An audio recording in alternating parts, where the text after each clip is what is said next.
Assalamualaikum warahmatullahi wabarakatuh. Sahabat sekalian, bertemu kembali dengan saya, Dr. Yan. Saatnya sahabat kita masuk ke treatment story. Cerita nyata dari perjalanan penyakit pasien yang berkonsultasi dengan saya. Tentunya nama identitasnya kita samarkan. Sahabat sekalian, 3 bulan yang lalu datang seorang laki-laki dewasa muda, usianya baru 24-25 tahun. Konsultasi pada sore hari, biasanya kan pasien saya selalu perempuan, ya, ibu-ibu atau wanita, tapi ini seorang laki-laki.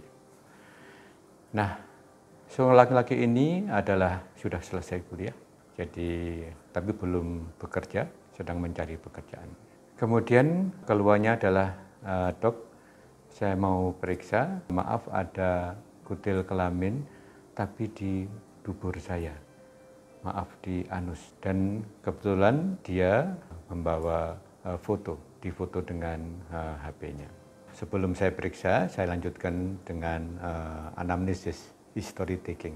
Jadi wawancara untuk mengeksplorasi bagaimana hal itu bisa terjadi.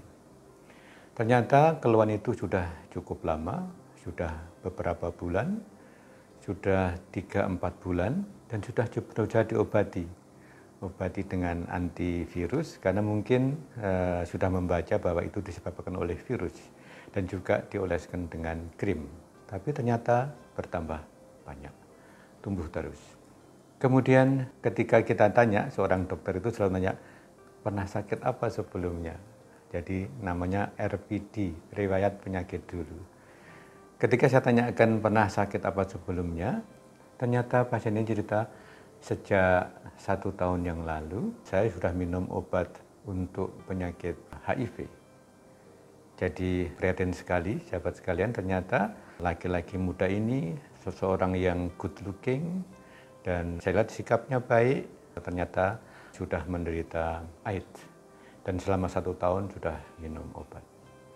Dan sudah bisa kita prediksi, walaupun saya tanda kutip tidak menanyakan langsung, bahwa kemungkinan pasien ini pada lingkungan LGBT. Nah, langkah selanjutnya tentunya adalah dilakukan pemeriksaan. Pemeriksaan lokal secara umum, general, baik. Jadi masih sehat, masih bisa aktivitas biasa. Tapi karena lokalnya memang, di area genitalianya aman. Tidak ada kondiloma, tidak ada kutil kelamin, tidak ada luka, tidak ada cairan yang keluar dari penisnya dan sebagainya. Tapi memang di daerah anusnya, di daerah duburnya, tumbuh kutil kelamin. Nanti saya tunjukkan gambar, tentunya bukan gambar pasien ini, bagaimana gambaran kutil kelamin. Sahabat sekalian, kutil kelamin atau kondiloma acuminata, walaupun namanya kelamin, itu bisa tumbuh di berbagai tempat. Jadi bisa di genitalia eksterna, di penis, atau kalau di wanita di bibir kemaluan, di mulut rahim, di vagina dan sebagainya.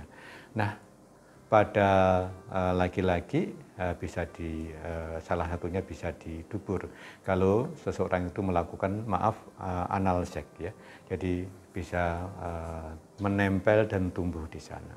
Dan virus penyebab dari kondiloma acuminata ini adalah virus HPV, Human Papilloma Virus. Dan HPV-nya adalah HPV yang low risk, risiko rendah. Jadi virus HPV, silahkan klik di video sebelumnya, virus HPV adalah penyebab utama dari kanker mulut rahim. Tapi adalah HPV yang risiko tinggi, HPV yang high risk. Jadi virus HPV ada 2 kelompok, yang high risk penyebab kanker, yang low risk penyebab dari kutil kelamin. Nah, pada pasien kita yang saya ceritakan ini adalah virus yang low risk, tidak menyebabkan kanker.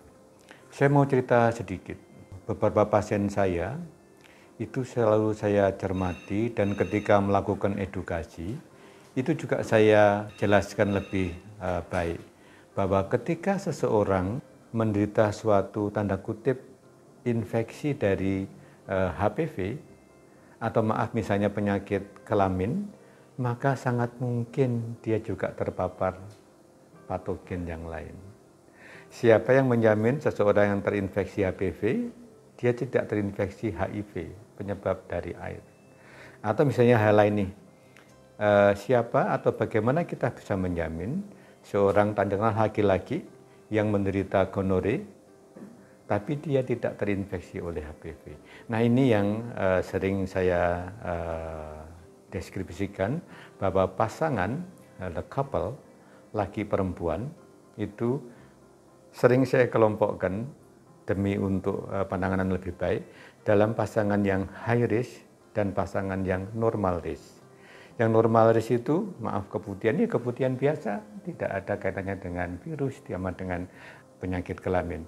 Tapi kalau pasangan yang high risk, sering keputihan, pernah sakit kelamin, ada infeksi HPV, maka deteksi dini atau pengawasannya lebih ketat.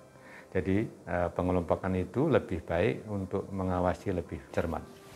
Nah, sahabat sekalian, kembali ke pasien kita hari ini yang treatment story.